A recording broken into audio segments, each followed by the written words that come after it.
God's great grace it is has brought us. 하나님 말씀은 신약 성경 마가복음 13장 7절에서 13절 보시겠습니다. 재난의 시작이란 제목으로 하나님 말씀 전하겠습니다. 세상 끝 종말, 예수의 재림의 때가 가까웠다는 징조들 중 하나는 거짓 선지자들의 미혹이 있다는 것이었습니다. 거짓 선지자들은 눈에 보이는 거짓 표적과 인간의 행위를 강조하는 거짓 복음으로 우리를, 교회를 미혹합니다. 오늘 예수님의 말씀 가운데 또 다른 징조가, 종말의 징조가 등장합니다. 마가복음 13장 7절에서 8절을 다 같이 읽겠습니다. 시작. 난리와 난리의 소문을 들을 때 두려워하지 말라. 이런 일이 있어야 하되 아직 끝은 아니니라. 민족이 민족을, 나라가 나라를 대적하여 일어나겠고 곳곳에 지진이 있으며 기근이 있으리니 이는 재난의 시작이니라. 세상 끝 종말, 예수 재림의 때가 가까웠다는 또 다른 징조는 바로 난리와 지진과 기근입니다. 여기서 난리는 전쟁을 말합니다. 민족이 민족을, 나라가 나라를 대적하는 전쟁이 빈번하게 일어난다는 것입니다. 예수님 당시 초기 교회에도 유대와 침략자 로마 간에 크고 작은 전쟁들이 있었습니다. 그러나 여러분, 예수님은 이 전쟁들이, 우리 주변에 일어나는 전쟁들이 종말의 징조이긴 하나 전쟁이 일어난다고 해서 아직 끝은 아니라고 예수님께서는 분명하게 말씀을 하십니다. 끝은 역사의 마지막 부분, 말 그대로 종말을 가리킵니다. 고린도전서 15장 24절 다 같이 시작. 그 후에는 마지막이니 그가 모든 통치와 모든 권세와 능력을 멸하시고 나라를 아버지 하나님께 바칠 때라. 아멘. 바울은 예수님의 강림 때 죽은 자가 부활할 것에 대해서 말을 한 이후에 그 후에는 마지막이다, 이런 표현을 쓰고 있어요. 여기서 그 후에는 마지막이라고 할 때 이 마지막이란 말이 바로 끝이란 단어와 같은 단어를 말하는 거예요. 그러니까 마지막 끝은 언제냐? 예수님께서 모든 통치와 권세와 능력을 멸하시고 하나님의 나라를 아버지 하나님께 바칠 때, 하나님의 뜻이 완성될 때, 하나님의 나라가 완성될 때, 이 세상 역사가 마무리될 때가 바로 역사의 끝, 마지막 종말이 되는 것입니다. 그러니까 예수님의 재림으로 하나님의 뜻이 완성되고 역사의 끝이 다다르기 전에 먼저 난리와 난리의 소문, 전쟁이 빈번하게 일어난다는 것입니다. 그러나 우리가 기억할 것은 우리 주변의 이 역사 가운데, 현실 가운데 전쟁이 일어난다고 해서 아직 끝은 아니라는 것입니다. 보통 종말이 다가온다고 했을 때 자주 언급되는 것들 중에 하나는 바로 지진과 기근이죠. 우리가 뉴스를 통해서 우리나라와 굉장히 가까운 일본에서, 또한 중국에서 큰 지진이 일어나는 것을 보게 됩니다. 굉장히 다행스러운 것 중에 하나는 무엇이냐면은 전 세계를 둘러싼 지진의 그 띠가 있습니다.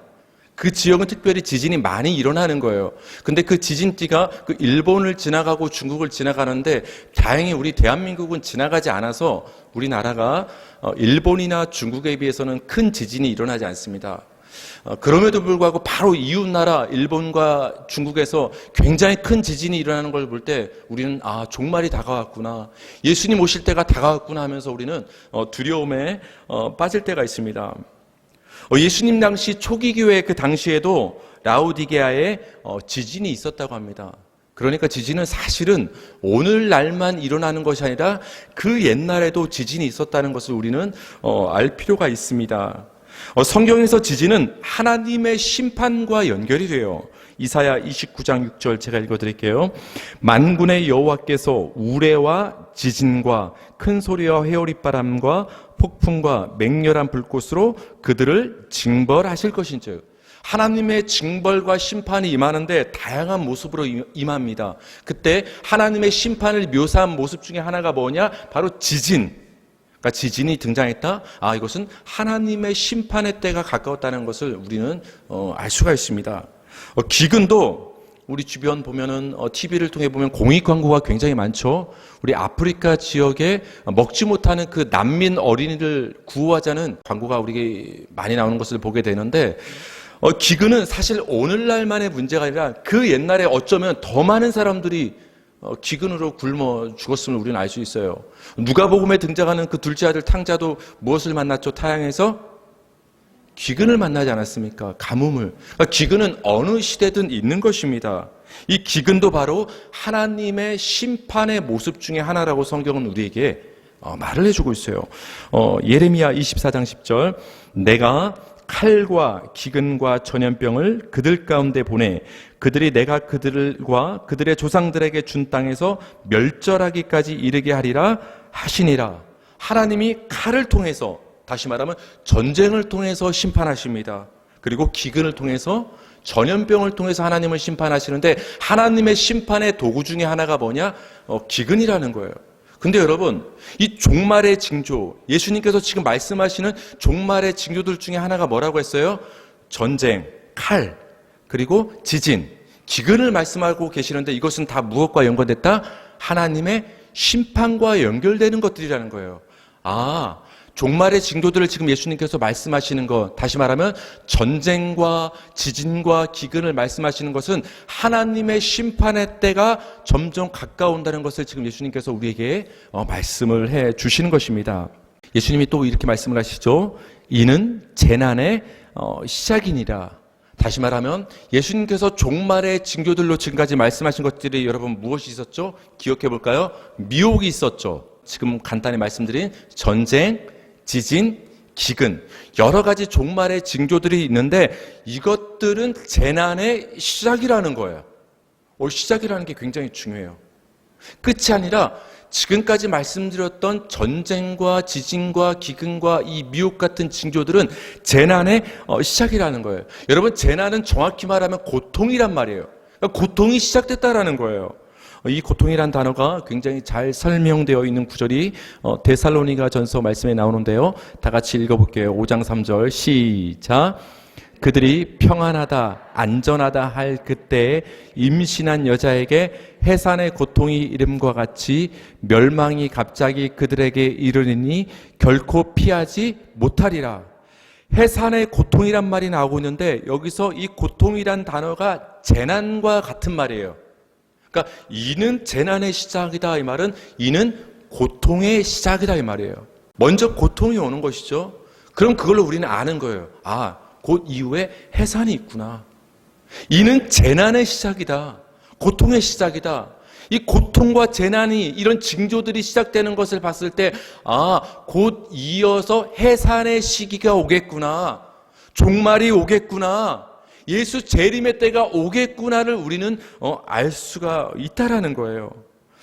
예수님은 이어서 세상 끝 종말, 예수 재림의 때가 가까웠다는 여러 가지 징조들 중에서 또 다른 징조에 대해서 말씀을 해 주십니다. 마가복음 13장 9절 다 같이 읽겠습니다. 시작. 너희는 스스로 조심하라. 사람들이 너희를 공회에 넘겨주겠고 너희를 회당에서 매질하겠으며 나로 말미암아 너희가 권력자들과 임금들 앞에 서리니. 사람들이 너희를 끌어다가 공회에 넘겨주고 회당에서 매질을 하고 예수 때문에, 예수 믿는다는 이유 때문에 권력자들과 임금 앞에 서게 될 것이다. 이런 일들이 바로 이 종말의 징조들로서 우리 안에서, 우리 가운데 벌어지게 될 것이라고 예수님께서 말씀을 해주십니다. 여러분, 공회는 무엇입니까? 대제사장, 장로들, 서기관들로 구성된 유대의 정치 행정 기구가 됩니다. 따라서 공회에 넘겨진다는 것은 예수 믿는다는 이유로 신문을 받아서 재판을 받게 된다는 거예요. 그게 공회에 넘겨진다는 의미예요.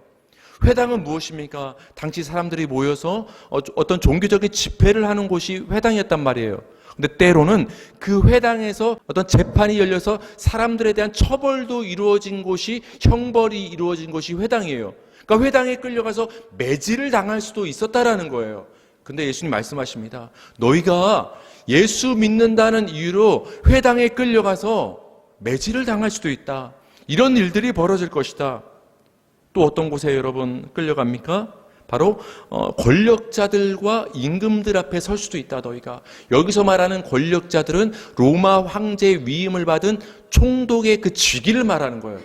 점점 직위가 높아지죠. 총독한테까지 이끌려가서 때로는 임금 앞에까지 이끌려가서 너희가 나라는 예수 이름 때문에 예수 믿는다는 그 이유로 너희가 핍박을 당할 수 있다. 너희가 이런 핍박을 당하거든 종말이 가까워 왔구나. 예수님이 재림하실 때가 가까워 왔구나를 깨달으라고 그 종말의 징조들 중에 하나로서 핍박에 대해서 예수님께서 말씀을 해 주십니다. 여러분, 초기 교회에서도 사도들은 이러한 핍박을 당했습니다. 공회에 끌려가서 신문을 당하고 매질을 당했습니다. 예수님도 마찬가지죠. 공회에서 파송된 무리들이 검과 몽치를 들고 와서 예수님을 잡아서 공회로 끌고 가서 신문을 냈습니다. 예수님이 권력자 총독에게 넘어가서 사형 선고를 받습니다. 바울은 어떻습니까? 바울도 매질을 당하고 벨리스 총독과 베스도 총독 앞 권력자 앞에 바울도 서게 됐고 아그리빠 왕 앞에도 선 것이 바울입니다. 정말 예수님의 말씀대로 예수님과 제자들과 바울 사도는 다 그 핍박의 과정을 거쳤다는 거예요. 왜 이것이 성경에 기록되었을까요? 이런 일들을 우리 믿는 크리스천들도 겪을 수가 있다.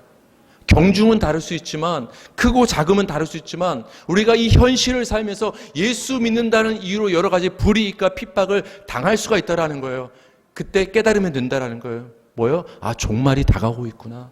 예수 재림의 때가 다가오고 있구나. 나에게 일어나는 이런 현실적인 핍박을 통해서 우리 교회는 분별할 수가 있다는 것입니다. 예수님은 공회와 회당과 권력자들 그리고 임금 앞에서 핍박받는 것에 대해서 말씀하시는 중에 이런 말씀을 하십니다. 마가복음 13장 10절, 또 복음이 먼저 만국에 전파되어야 할 것이니라. 아멘. 복음이 먼저 만국에 전파되어야 된다. 우리 이 메시지를 슬로건처럼 아마 많이 들어봤을 거예요. 그러니까 세상 끝 종말 예수님의 재림에 앞서 먼저 복음이 만국에 전파되는 일이 있은 다음에 종말이 임하고 예수님이 오신다. 예루살렘에서 시작된 복음이 소아시아를 거쳐서 유럽에 전파되고, 유럽에 전파된 복음이 아메리카로 전파되고, 아메리카에 전파된 복음이 다시 우리가 지금 있는 대한민국에 있는 아시아 지역으로 전파되고, 아시아에서 다시 예루살렘으로 전파되고, 예루살렘에서 다시 아직까지 믿지 않는 그 유대인들에게 예수님의 복음이 전파될 때 비로소 모든 열방에게 복음이 전파된 후에야 예수님이 이 땅에 오실 것이다. 우리는 보통 이 말씀을 이렇게 이해를 합니다. 그래서 모든 민족 열방에게 예수님이 재림하기 전에 복음을 전파해야 된다는 슬로건으로 많은 선교단체에서 이 말씀을 인용을 합니다. 그러나 여러분, 복음이 만국에 전파되어야 한다는 말씀의 초점은 우리가 예수님이 오시기 전에 빨리 때가 늦기 전에 이 오직까지 원주민까지 열방 모든 민족에게 복음을 열심히 전도해야 된다는, 그런데 초점이 있는 말씀이 아님을 저는 여러분께 말씀드리길 원합니다. 이 말씀의 의미는 복음이 어떻게 전파되어야 하는가에 초점이 있어요. 복음이 만국에 전파되어야 한다는 이 말씀의 위치에 우리는 주목할 필요가 있어요. 여러분 여기 한번 보실까요? 10절, 지금 10절을 우리가 나누고 있는데 예수님이 갑자기 이 말씀을 하시는 거예요.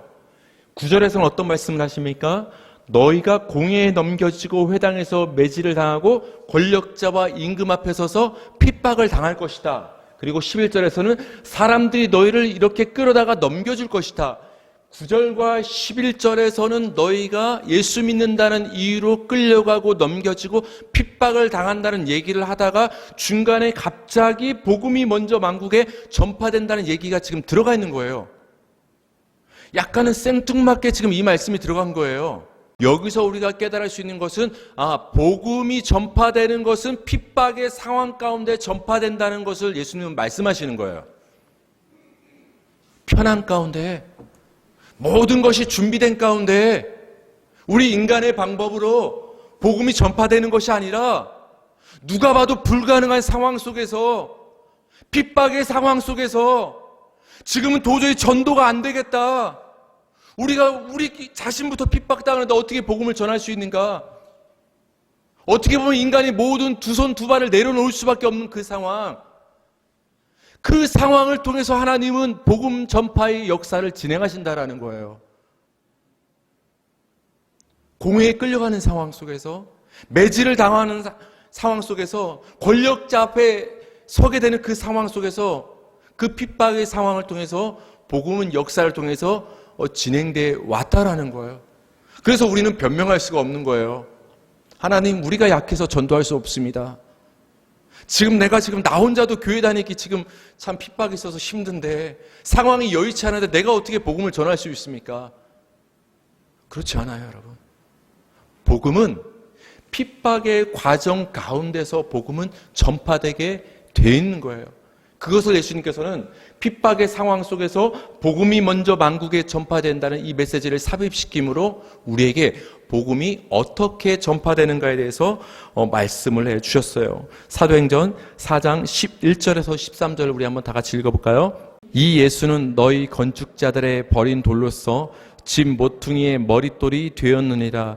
다른 이로서는 구원을 받을 수 없나니 천하 사람 중에 구원을 받을 만한 다른 이름을 우리에게 주신 일이 없음이라 하였더라. 그들이 베드로와 요한이 담대하게 말함을 보고 그들을 본래 학문 없는 범인으로 알았다가 이상히 여기며. 지금 어떤 상황이냐면 여러분, 베드로와 요한이 공회에 끌려간 거예요. 예수님 말씀하신 핍박의 상황이 진짜로 왔죠? 공회에 넘겨진 거예요. 핍박의 상황인데 그 베드로와 요한이 담대히 입을 열어서 간단 명료하게 뭔가를 선포하는 거예요. 이 베드로와 요한의 모습에 그 사람들이 깜짝 놀란 거예요. 저 사람들은 범인인데, 다시 말하면 많이 배우지 않은 학식이 없는 사람인데 어떻게 저렇게 성경을 일목요연하게 담대하게 선포할 수 있을까? 굉장히 공회 사람들이, 대제사장, 서기관, 장로들이 깜짝 놀라는 거예요. 근데 그 베드로와 요한이 공회에 끌려가서 핍박당하는 가운데 선포하는 그 말씀의 메시지가 뭐냐? 이 예수는 말하는 거예요. 딴 거 얘기하는 게 아니에요. 공회 사람들아, 우리 잘못한 거 없어. 그러니까 우리 풀어줘. 일신상의 얘기를 하는 게 아니에요. 이 예수는 예수에 대해서 말하기 시작해요. 복음 전파하는 거죠. 말 그대로 지금 복음이 전파되지 않은 대제사장과 서기관과 그 장로들에게 지금 그들은 만국이 되는 거예요. 사도 입장에서. 그들에게 지금 복음이 전파되고 있는 거예요. 핍박의 상황을 통해서. 이어서 말합니다. 이 예수는 집 모퉁이의 머릿돌이 되었다. 성전의 기초돌이 되었다. 하나님 나라의 기초돌이 되었다. 복음의 핵심을 베드로와 요한이 선포하는 거예요. 그리고 우리가 잘 알고 있는 12절의 말씀을 이어서 말합니다. 베드로와 요한이 다른 이로서는 구원을 받을 수 없나니. 여러분, 다른 이로서는 구원을 받을 수 없음을 믿으시기 바랍니다. 천하의 모든 이름 가운데 예수 이름만이, 그 이름을 부를 때만 우리가 구원을 받을 수 있도록 하나님께서는 우리에게 구원의 이름으로 예수 이름을 주신 거예요. 굉장히 명확한 복음이죠. 이 복음을 베드로와 요한이 지금 공회 앞에서 담대히 선포하는 거예요. 근데 지금 여러분, 편안한 상황이 아니에요. 공회 앞에서 신문당하고 두렵고 매질을 당하고 핍박당하는 상황 가운데 복음이 나오고 있더라는 거예요. 하나님의 복음은 어떤 상황을 통해서 전파되는가? 핍박의 과정을 통해서. 여러분, 현실 속에서 핍박이 있습니까? 지금은 아닌 것 같다는 생각이 드십니까? 핍박당하는, 우리가 생각하는 불가능한 순간이야말로 우리의 입술을 담대히 열어서 예수만이 우리의 구원자임을 전할 수 있는 그 복음의 기회가 됨을 믿으시고 담대히 예수 이름을 전하는 저와 여러분 되기를 바랍니다. 예수님은 핍박에 대해서 계속 말씀을 하십니다. 근데 이번에는 우리를 핍박하는 그 주체가 외부에 있었잖아요. 공회가 핍박을 하고, 회당이 핍박을 하고, 그 다음에 이제 권력자들과 임금이 핍박, 즉 외부에서 핍박이 나에게 들어왔는데 이제는 내부에서, 내 주변에 가까운 곳에서 이제 핍박이 일어난다고 예수님께서 말씀을 해주십니다. 10장 12절, 마가복음 10장 12절 시작. 형제가 형제를, 아버지가 자식을 죽는 데 내주며 자식들이 부모를 대적하여 죽게 하리라. 아멘. 형제가 형제를, 아버지가 자식을 죽는 데 내주고 자식들이 부모를 대적하여서 죽게 된다. 가족 간에 지금 대립과 갈등이 일어나는데 단순한 대립과 갈등이 아니라 이것은 결론은 쉽게 내버려 두는 상황까지 가는 거예요. 그러니까 이 핍박은 죽음의 상황까지 여러분 연결이 됩니다. 여기서 대적한다는 말은 정확히 말하면 원수가 된다는 말이에요. 아니, 내가 사랑하는 부모님이, 내 자녀들이, 형제들이 원수가 된다라는 거예요. 이러한 핍박이 예수 믿는다는 이유로 우리 주변에서 일어나게 된다는 거예요. 언제? 예수 재림의 때가 가까울수록, 종말의 때가 가까울수록 이 핍박의 상황이 가족들로부터 나에게 일어난다는 것을 예수님은 지금 미리 말씀을 해줍니다. 비슷한 말씀이 미가서 성경에 예언이 되어 있어요. 미가서 7장 6절 제가 읽어드릴게요. 아들이 아버지를 멸시하며 딸이 어머니를 대적하며 며느리가 시어머니를 대적하리니 사람의 원수가 곧 자기의 집안 사람이로다. 그렇죠, 여러분. 마가복음에서는 대적한다라는 표현이 나왔지만 이 미가서에서는 정확히 이게 원수가 된다는 표현이구나를 알려주고 있죠. 여러분, 원수는 밖에 있지 않아요. 원수는 가족 안에 있어요. 원수는 가족 안에 있다는, 제가 여러분께 하는 말씀을 앞뒤 톡 대고 이렇게 말하면 인륜을 저버리는 말을 한 것처럼 오해가 됩니다. 그게 절대로 아닙니다. 지금 문맥 속에서 여러분께서 이 말씀을 들으셔야 돼요. 예수님도 그래서 이렇게 우리에게 말씀을 하셨어요. 마태복음 10장 35절에서 36절 다 같이 시작. 내가 온 것은 사람이 그 아버지와 딸이 어머니와 며느리가 시어머니와 불화하게 하려 함이니 사람의 원수가 자기 집안 식구리라. 예수님도 이렇게 말씀하시잖아요. 굉장히 그 미가서의 말씀과 구약의 말씀과 신약의 예수님 말씀이 지금 일치함을 우리에게 보여주고 있죠. 여러분, 이 말씀들은 일륜적인 가족의 도리를 저버리란 말이 아닙니다. 여러분, 효도하시기 바랍니다. 자식을 사랑하시기 바랍니다. 형제간에 우애가 있기를 바랍니다. 가정이 예수 안에서 화목하시기를 축복합니다. 그러나 여러분, 예수님을 믿게 되어서 그 믿음의 문제로 가족과 대치할 수 있다라는 거예요. 여러분, 초기 교회 당시에도 이런 일이 벌어졌어요. 그 당시에 율법주의를 붙잡고 있는 초기 유대교가 있지 않았습니까? 유대교에 몸담고 있었던 사람들이 예수 그리스도를 구주로 시인하며 예수를 믿게 되는 일이 벌어지는 거예요. 그래서 유대교에서 나와서 그리스도교로 옮겨가는 거예요. 그러니까 가족 안에 유대교를 믿는 사람들이 있고 예수를 믿는 사람들이 지금 나뉘게 되는 거예요. 그 가족 간의 불화는 오늘날만의 문제가 아니라 예수님 당시에도, 초기 교회 당시에도 종교적인 문제로 존재했음을 우리는 알 수가 있습니다. 근데 여러분, 가족한테 핍박을 받는다? 80년대까지만 해도 그런 일이 많았죠. 남편이 교회 못 가게 하고, 시어머니가 교회 못 가게 하고, 부모님이 교회 못 가게 하고. 근데 사실 여러분, 요즘 그런 시대는 아니잖아요, 솔직히. 그렇지 않아요? 완전히 시대가 바뀌었단 말이에요. 그럼 여러분, 가족을 통한 이런 핍박은 어떻게 주어진다는 말이에요? 이런 옛날의 모습의 스타일의 핍박은 없어졌다면 도대체 오늘날은 어떤 스타일로 우리의 가족의 핍박이 다가오는가? 저는 이런 모양으로 다가온다고 여러분께 말씀드리고 싶어요. 가족과의 갈등이 싫어서 믿음을 저버리는 모양으로 우리에게 가족의 핍박은 다가온다. 그렇죠? 당신 교회 가지 마! 상을 뒤엎고 이런 핍박이 아니라 하나님보다 내가 가족을 더 사랑해서 스스로 오는 핍박.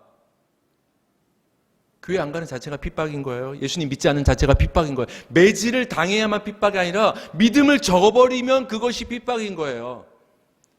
근데 그 핍박은 이제는 물리적으로, 타의적으로 가족한테 오는 그 핍박의 시대를 넘어서 이제는 스스로 그 핍박을 내가 그리스도인들이 선택하더라는 거예요. 왜? 하나님보다 내가 가족을 더 사랑해서, 인간과의 관계를 내가 끊지 못해서 내 스스로 하나님과의 관계를 끊어버리는 그 핍박. 여러분, 하나님과의 관계가 끊어지면 어떻게 되는 거예요? 그 죽음이에요. 그래서 아까 오늘 본문 말씀에서 예수님이 뭐라고 말씀하신 거예요? 아버지가 자식을, 형제가 어디다 내어준다? 죽는 데 내어주는 일이 벌어지는 거예요, 여러분. 죽는 데 내어지며 대적을 당하고 죽게 된다는 것은 다른 말로 말하면 미움을 당한다는 말이에요. 예수 믿는다는 이유로 미움의 핍박을 당한다는 거예요. 그래서 예수님은 결론적으로 우리에게 이렇게 말씀하십니다. 마가복음 10장 13절 다 같이 읽겠습니다. 시작. 너희가 내 이름으로 말미암아 모든 사람에게 미움을 받을 것이나 끝까지 견디는 자는 구원을 받으리라. 예수를 믿는다는 이유로 모든 사람에게 우리는 미움을 받게 된다는 거예요. 예수 믿는다는 이유로 모든 사람에게 미움을 받는다는 것에 대해서 예수님은 요한복음에 있는 고별 담화에서 우리에게 굉장히 자세히 말씀해 주셨어요. 요한복음 15장 18절에서 19절 제가 읽어드릴게요. 세상이 너희를 미워하면 너희보다 먼저 나를 미워한 줄을 알라. 너희가 세상에 속하였으면 세상이 자기의 것을 사랑할 것이나 너희는 세상에 속한 자가 아니요 도리어 내가 너희를 세상에서 택하였기 때문에 세상이 너희를 미워하느니라. 여러분, 세상은 교회를 미워하게 되어 있어요. 이것은 교회의 운명입니다. 운명은 받아들이는 거예요. 인간은 그렇게 얘기하잖아요. 운명을 개척해야 된다. 근데 여러분, 하나님이 정하신 운명은 받아들이면 그것이 복인 줄 믿으시기 바랍니다. 세상은 교회를 미워하게 되어 있어요. 왜요? 왜 세상이 교회를 미워할까요? 기독교의 역사를 보면 여러분, 한국이 개화되는데 우리 기독교가 얼마나 많은 업적을 남겼습니까? 기여를 했습니까? 가까운 여러분, 연세대 세브란스 병원만 가도 기독교적인 병원이 세워짐으로 이 땅에 많은 의료의 어떤 이익을 끼치지 않았습니까? 역사적으로 보면 여러분, 기독교가 많은 문명의 혜택을 주고 많은 기여를 한 것은 부인할 수가 없는 거예요. 어떤 종교보다.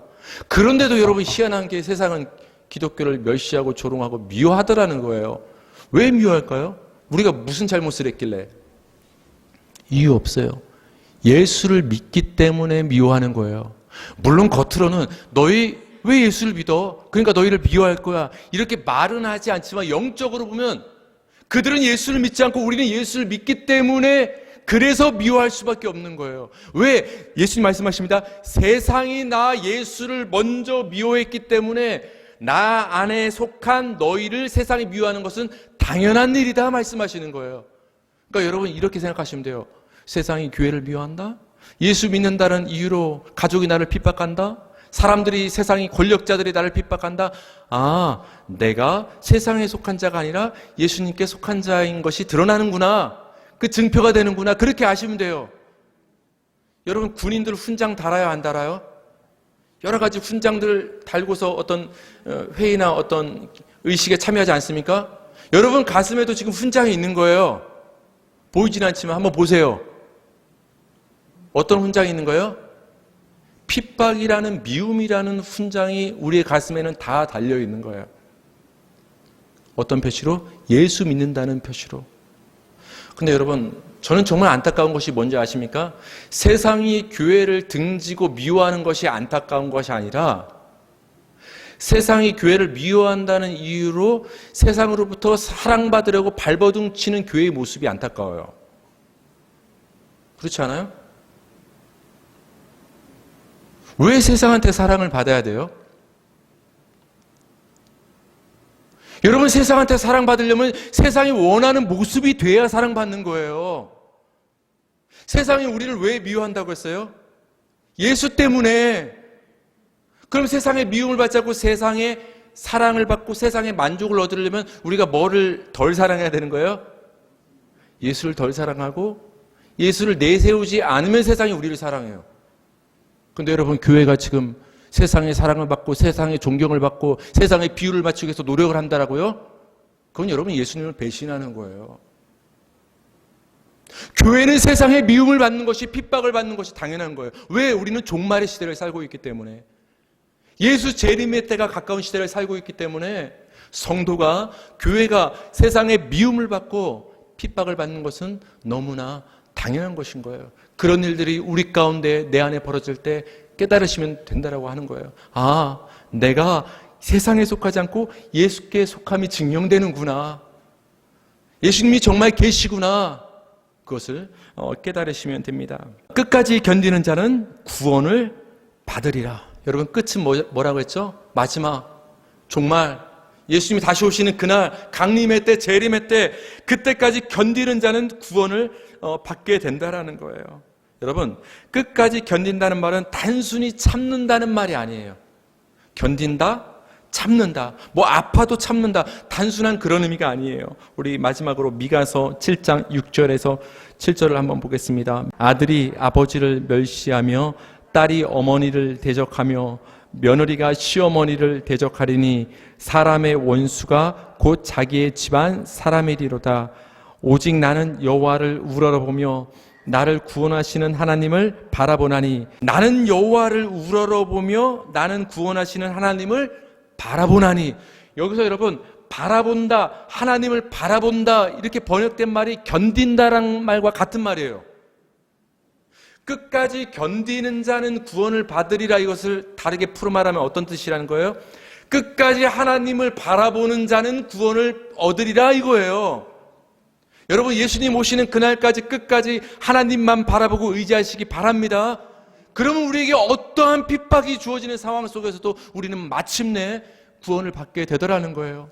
여러분, 미가서 지금 말씀을 보세요. 6절에서 지금 나에게 어떤 일이 벌어집니까? 가족이, 사람들이 나를 대적하고 핍박합니다. 예수 믿는다는 이유로 사람의 원수가 우리 집안에, 내 옆에 있습니다. 그때 우리는 사람을 바라봅니다. 그리고 그 사람의 비율을 맞추려고 합니다. 근데 사람이 나를 핍박하고 나를 조롱할 때, 그때 우리는 누굴 바라보라는 거예요? 7절에서 나를 구원하시는 하나님을 바라보라는 거예요. 여러분, 핍박의 상황 가운데 나를 핍박하는 그 사람과 맞서서 문제를 풀려는 것보다 더 중요한 것은, 그 사람을 바라보는 것보다 더 중요한 것은 그 핍박의 상황 가운데 하나님을 바라보는 것이 더 중요하다라는 거예요. 그것이 끝까지 견딘다는 말이 갖고 있는 거예요. 세상 끝 종말, 예수 재림의 때가 가까웠다는 여러 징조들 중 하나는 전쟁과 지진과 기근과 핍박이 되는 거예요. 줄여서 말하면 재난과 핍박이 종말의 징조가 된다는 것입니다. 현실 가운데 전쟁과 기근과 핍박이 직면하면 우리는, 인간은 굉장히 두려워합니다. 더 두려운 것은 무엇이냐? 이러한 현상들보다 더 두려워하는 것은 곧 이어질 종말의 때를 우리 사람은 굉장히 두려워합니다. 더 이상 기회가 없다, 심판이 있다. 여러분, 종말은 반드시 옵니다. 그 종말의 때가 기다려집니까? 아니면 두렵습니까? 저는 결론적으로 오늘 종말론 말씀에서 여러분께 한 가지를 말씀드리고 싶어요. 예수님 말씀 속에서 이 말을 기억하시기 바랍니다. 이는 재난의 시작이니라. 따라하실까요? 이는 재난의 시작이니라. 저는 이 말씀이 우리에게 굉장한 종말론적인 소망이 된다고 말씀드리고 싶어요. 아니, 좀 말이 안 되잖아요? 재난, 고통의 시작인데 이게 왜 소망이 되느냐? 두려운 말씀인데 이게 왜 소망이 되냐고 목사님 말씀을 하시는가 의문이 들 수 있는 거예요. 근데 여러분, 이는 재난의 시작이니라, 이 말씀은 우리 성도들에게, 교회에게는 굉장히 소망이 말씀이 된다라는 거예요. 재난의 시작이라는 것은 해산의 진통이 시작되면 진통 후에는 반드시 무엇이 온다고 했죠? 출산 해산이 온다는 거예요. 아, 진통이 시작됐구나. 그 진통에 초점을 맞출 것이 아니라 그 진통이 지나면 곧 해산이, 생명이 주어지는구나. 아, 재난이 시작됐다는 것은 이 재난에 초점이 있는 것이 아니라 이 재난의 때가 끝나면 누가 오신다? 예수가, 하나님 나라가 나의 가운데 온전히 임하는구나. 새로운 시대가, 고통이 없는 시대가 우리 가운데 열리는구나. 신랑 예수가 우리에게 오는구나. 그래서 재난의 시작이란 말은 두려움이 아니라 기다림과 소망과 기쁨이 되는 거예요. 그래서 저는 우리 극일교회 성도님들의 생각을 바꿨으면 좋겠어요. 종말로는 두려움이 대상이 아니에요. 종말을 얘기할 때 우리 성도는 소망을 갖고 기뻐할 수 있어야 되는 거예요. 아니, 신랑 예수님이 오는데 왜 두려워요? 뭘 그렇게 잘못을 많이 해서, 뭘 그렇게 숨기고 싶은 게 많아서. 예수님이 오시는 그 종말의 때, 재림의 때는 우리 성도에게는 기쁨의 때요, 소망의 때요, 즐거움의 때라는 거예요. 이는 재날의 시작이니라. 우리는 종말과 예수 재림의 때가 가까운 이 시대를 살고 있습니다. 눈앞에 보이는 핍박과 환난과 현상에, 눈에 보이는 것에 초점을 맞춰서 두려워하지 마시길 바랍니다. 그 이후에 있을 소망의 때, 기쁨의 때, 예수 재림의 때를 바라보며 믿음으로 끝까지 견디는 여러분들 되기를 주님의 이름으로 축원합니다.